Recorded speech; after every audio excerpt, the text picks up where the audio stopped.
something emotionally, you are yet to actually receive the truth.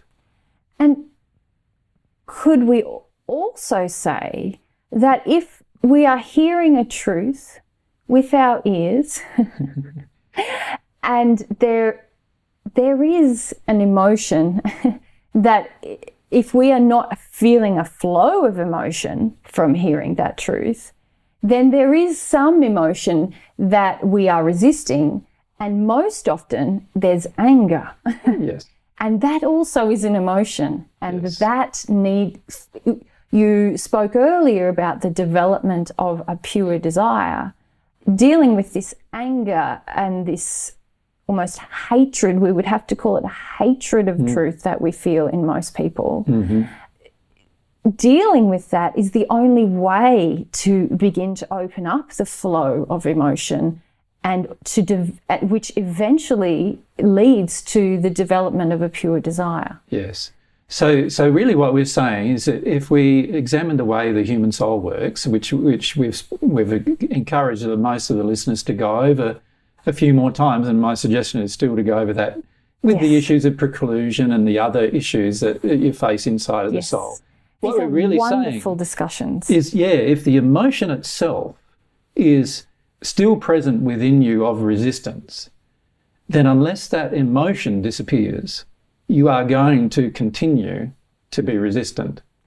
And that's wonderful. That is so, from our perspective, that is so wonderful, the simplicity of that, in that you need only deal with that emotion. So let's look at resistance. Like you pointed out, resistance is really rage or anger, whether we express it passively or aggressively. Either way, it is just really rage or anger that is saying, I don't want to go there. Yes. Basically, that's what it is, isn't it? Now, if we're saying this resistance exists within us emotionally, we have reasons for its existence, is what we're basically saying. Yes. And unless a person releases those reasons for the resistance that exists within them, they will continue day after day, week after week, month after month, year after year, even after they've passed in the spirit world, they will continue the same resistant process, all the while God's law is working against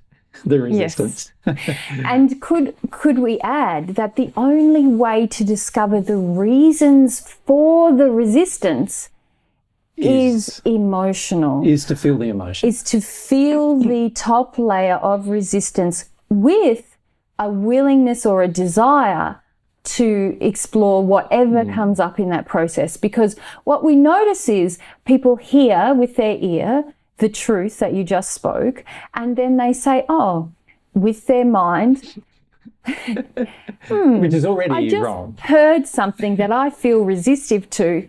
I now must discover the reasons for the resistance, but they attempt it with their head. And they don't realize this really simple process is, no, they're just angry about having heard what they've just heard. Yes. And all they've got to do is go through this anger and rage. They've got to let it be there instead of passively experiencing or not experiencing it or denying it. They've got to let it be there and realise it, feel it. Once they feel it, then they'll realise why it's there. Yes. But not before. They have to... I have so many ideas of analogies, sure. like bust like a pimple, Yes. or just have a big vomit. Just let it all.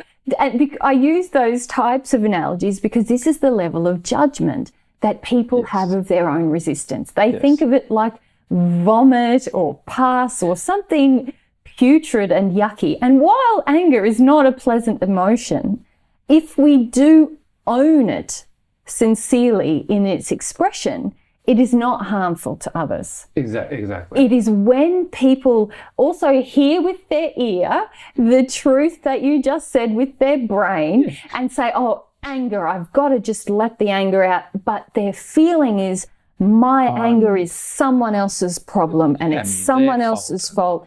And when we engage with anger and the expression of anger from that place, Now we wish to harm others. Yes. And that is damaging to not only the other, but to ourselves. And it further darkens our own condition. Yes. Even if it didn't cause any damage to anybody else. But if we think about busting a pimple, or letting some off food come up and out of us. Like a volcano erupting. Yes. It's actually a relieving thing for the system for the pustulant or the infected thing to come up and out. And so it is not damaging to the system. And this is we don't need to analyse this analogy too much, but just to relieves give the system. It's a release. It's a release and a relief. When we try to attack with daggers another person with our anger, that is never relieving or releasing. No, it's a cyclical thing. It builds. Well, it builds because we're also now causing more damage to ourselves, which causes more pain to ourselves, which we're then more angry about, and so forth and so forth. And if we're not careful, we can enter states of murderous rage if we're not careful. Yes, very true. And so going back to your point, which was to develop the pure desire to experience the reasons for the anger or the resistance, this must all be an emotional process.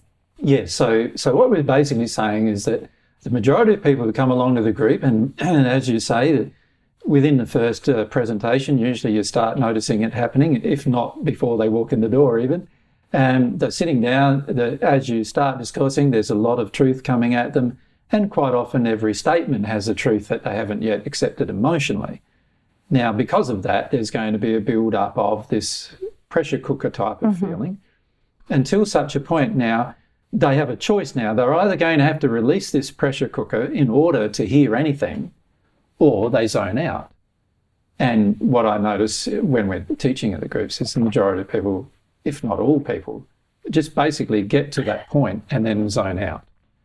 And yes, and this is what we notice. We notice that they zone out at that point, and they zone right out for months at a time. And it is only recently, for some, that they begin to circle back around. But they've done a long, circuitous route through a lot of addictions, a lot of numbing, a lot of avoidance to come back. And now, really, they still have to engage with the process, which they could have engaged at that initial 6 point. months ago, 12 months ago. When they were sitting in the room or first watching the video, to say, okay, what is it I'm resisting here, and what do I really feel about it? Because unless that is emotionally resolved and released and relieved, then the truth and the emotional process of receiving and absorbing and loving and embracing truth, it can't happen. Exactly, yeah. And I think that's important to probably emphasise is that unless you are actually feeling emotions as you're receiving truth, it's highly unlikely you are actually receiving truth. In fact, it's impossible for you to be receiving truth in that moment. All you're doing is hearing it. And as I said in first century, quite frequently to people, they're hearing things, but they're not getting the sense of it in their heart. Nothing's hitting their heart, because it can't hit your heart unless you actually process the thing that opposes it hitting your heart, which in most cases, like you say, is rage or anger about having to receive that particular truth. And so the purpose of this discussion is now not to shame anyone for this long, circuitous route of sedation and numbing and resistance. It is merely to say that there are other choices that can be made, and in fact, it is the initial judgment of the resistance that creates a lot of problems that could easily be resolved by simply acknowledging and experiencing the resistance. Yes, and I suppose all we're trying to point out is that large amounts of time in our lives can be wasted, firstly. You know, where 6 to 12 months goes past and we've barely changed at all, if not at all.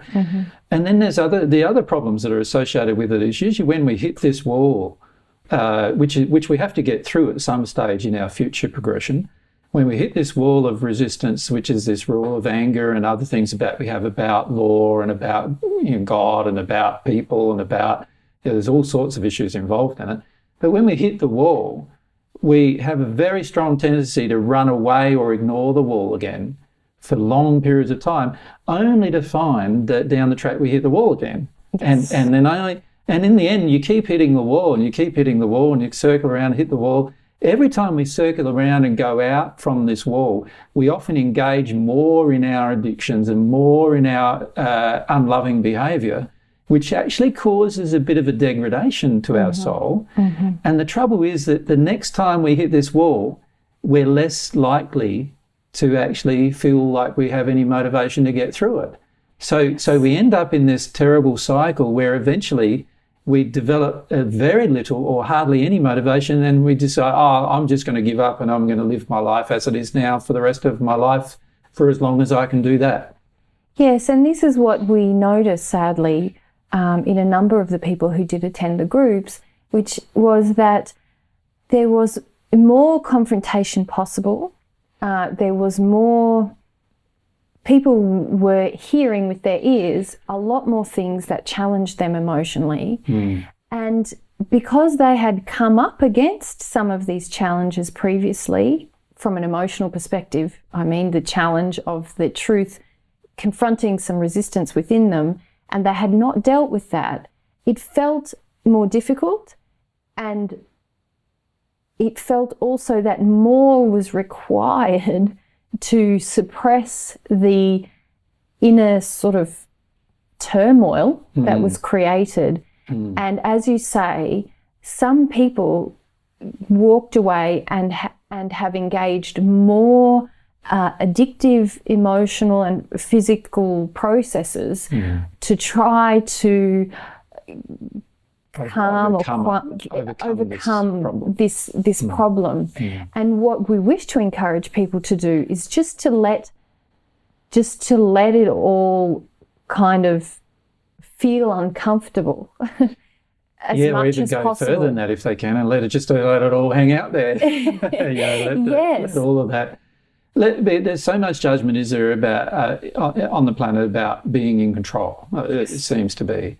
And a lot of the problem here is about this internal feeling of I've got to maintain control, in my life, in my emotion, with my emotion and so forth. And what we notice is that people are continually attempting to tell themselves a story of where they're at and how things are and what is happening. But because this is engaged very much in an intellectual way, in an attempt to maintain some sense of control to themselves, they are acting in opposition to a soul process that's attempting to challenge the story that they're comfortable with and to tell them more, for the soul to communicate more of really what is going on from an emotional perspective.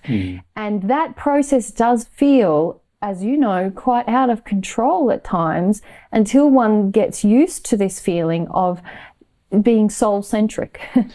Yes, I feel like initially I do feel that for most people they're going to feel out of control, but the reality is in a very short period of time you start realising that, wow, your life is far more manageable this way than it was any other way. And in fact, for the first time, you become the person in charge of your life. Exactly. Not a facade that's based on what is a perception of what other people would want, or how you will get power, or how you will get approval, or how you will get to avoid fear, or how you will get all these other things that are actually in opposition to the way that God created you and the way that the soul wishes to operate, which is to experience, not to manage experience. And so once we get to start to live in our soul, we begin to experience things continually, and we make wise choices for ourselves, for the people, and thus have less negative impact on the people around us, we actually begin to experience a sense of satisfaction that comes from living in harmony with God's laws, not with trying to manage and control, a sort of counterfeit, sort of fleeting sense of satisfaction, which is really just the maintenance of control or a facade or an image or an addiction for a short period of time, for as long as we can manage it, and it takes a lot of effort. It's actually quite a free place to live when we come to live in our soul and our emotions.